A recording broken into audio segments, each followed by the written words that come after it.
Congressman Adam Kinzinger. Congressman, good morning. Hey, what's up? How are you, buddy? How you doing this morning? Pretty good, pretty good. You're coming home tonight, so I'm looking forward to it. Nice. It'll be good to have you back in the district. I know your office was keeping close tabs on what happened here yesterday with the shooting of McHenry County Deputy Jake Keltner and the chase afterwards and the apprehension of the fugitive, and not the kind of national news that we wish to make around here. No, and it's, for me, it's I have a great affection for first responders, law enforcement, especially, and it goes to show, he woke up in the morning and thought it would probably be a routine thing, and you realize that there's some pretty evil people in the world, and it's sad, but it's just a reminder for us now to appreciate those, the men and women in blue that, go out and put their life on the line every day for us. And, sometimes they may write you a speeding ticket, you don't like it, but they're also the first to run to your house when you have somebody you don't want there and put their life on the line to defend you. Yeah, yesterday was a perfect example of exactly what you're saying, where there was seemingly chaos and gunfire and people running and people afraid, and then there's that group of individuals who head right for it. Yeah, that's right. And, and it's sometimes we just take it for granted, and I'll tell you that, somebody that's been in a pretty bad situation myself, I guess the battle between fight and flee is real. And, 90% of people flee. And that's okay. That's natural instinct. Sure. You got to get those 10% of people that are willing to run there and willing to do everything against the biology of their body to save lives. We deeply appreciate all of them. Yep, and condolences and prayers, of course, go out to Officer Keltner and his family after yesterday's incident. All right, let's move along to some other things. You've been all over the place. Every time I look up at the TV, I see you on it. Meeting with the president. Not yesterday, day before, right? Yeah, that's right. That's right. I went and I wanted to share with him my experience on the border, and the president obviously knows what's going on, but when you're in a position of politics, you only hear from kind of the leaders of different organizations. You don't actually get a chance to. Even if you go to the border, you don't get a chance to really be involved in the operations. And so that was something unique about what I did, and had nothing to do. The timing was actually pretty well in terms of my deployment, even though it wasn't intended. My unit was down there for 2 months, and us part-timers go and augment them when we can. And I did 2 weeks with augmenting them. But, what I saw is flying intelligence reconnaissance aircraft and going basically all over the border in Arizona to find these different groups. It's pretty bad. And, it's amazing to me the Democrats just refuse to accept it. It's one thing if you make an argument that the wall is a waste of money. I don't agree. I think it's going to be important. But if somebody has that view, it's their right, and that's fine. But what's happening now is Democrats are pretty much denying facts. They're denying. When I say that I've seen drugs come over the border, they don't believe me. If I say that there's coyotes that are leading groups that abandon them in the middle of the desert, they don't believe me. So the point I try to make is there's going to be some people you don't convince. I think the vast majority of Americans understand it's an issue. We're seeing, 3 days ago, people were arguing against me that we don't need a wall because border crossings are at the lowest level ever. 2 days ago, it came out that they're at their highest level in 10 years, and now they're saying, well, that's just evidence that Trump's immigration policy is failing. Well, no. The fact is, this has been a problem since the beginning of American history, and we've got to defend ourselves against drugs and human traffickers. That's where the terrible cartels in Mexico they have two income sources: people and drugs, and we've got to fight that.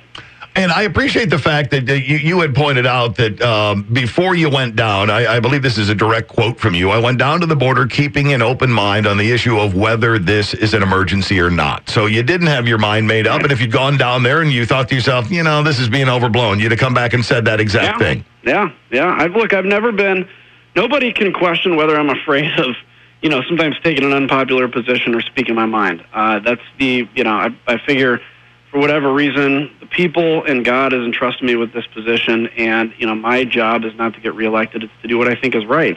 So I went down there with an open mind, and I came back with the realization that this is a national emergency, and it's not necessarily just because of the immigration side, it's because of the drugs and the human trafficking. When Democrats say that a wall is immoral or not compassionate, I actually believe the opposite. I think when you give false hope to people that, getting into the United States is really easy, all you have to do is give your life savings, in many of these cases, to the drug cartel, and they will safely shepherd you up here. A third of women, as we know, get sexually assaulted on that journey.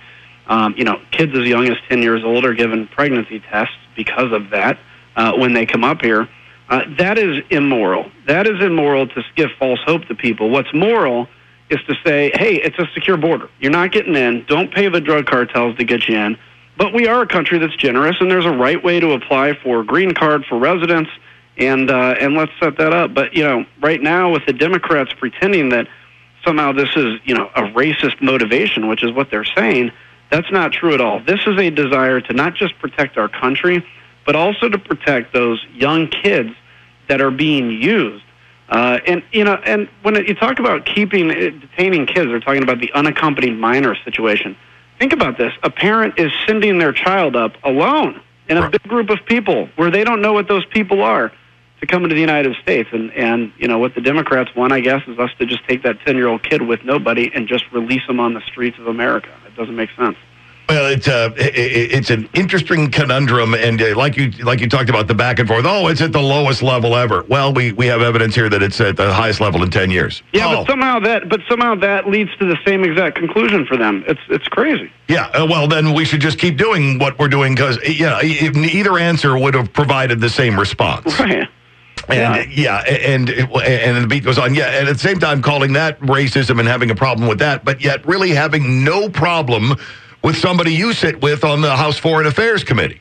Right. I mean, look, when Steve King made his comments, the Republican Party very quickly pulled him off of his committees, right? Yep. He has a right to say whatever he wants. Omar has a right to say whatever she wants. She's an elected member of Congress. That's her constitutional right. But where the party can step in is they have a right to say, then you don't have a position on certain committees. And especially if you look at in Omar's situation, she's on the Foreign Affairs Committee with me. Now, the thing is I may make a comment on the Foreign Affairs Committee and it won't get any news here in the United States, but it gets a lot of news overseas. So when somebody like Omar says something that's anti-Semitic or tweets something that's anti-Semitic, it has made news here, but even if it doesn't, the amount of emboldening it does to the enemies of Israel is crazy. And we can't look and say that, coming 75 years off 6 million Jewish people that lost their lives, plus the fact that basically since these were, pushed out of Egypt, since these folks even left Egypt, they've been prosecuted and pursued by so many people. Anti-Semitism is a real problem. And for the Democratic Party to have to put out a resolution which condemns everything because they can't just do anti-Semitism and to struggle so long with that, look, this is not your dad's Democratic Party anymore. It's very different. Well, and then when you have Nancy Pelosi basically making the same excuse that I would have made for my 14-year-old saying something that was off-putting, this is a 40-year-old woman. That's right. That's right. And look, if she's up for re-election like we all are in 2 years, and if her folks in the district want to put her back, that's their right. But again, as a Congress, we have to stand up and say, you may have freedom of speech, but we're not an institution that accepts racism, open racism, and open bigotry. And for them to be able to say, just put a resolution on the floor condemning anti-Semitism, they can't name her. They wouldn't name her.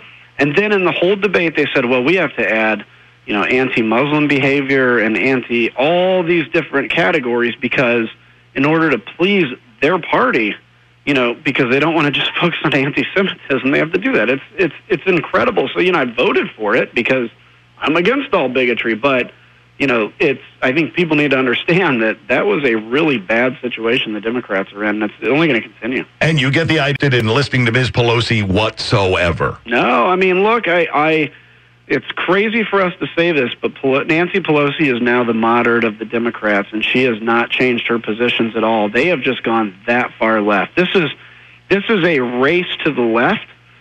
This is like beyond the left. This makes Bernie Sanders almost look moderate when you have people like AOC running, celebrating running Amazon out of town. They talk about soaking the rich. You have Illinois now putting up a progressive income tax, changing the Constitution.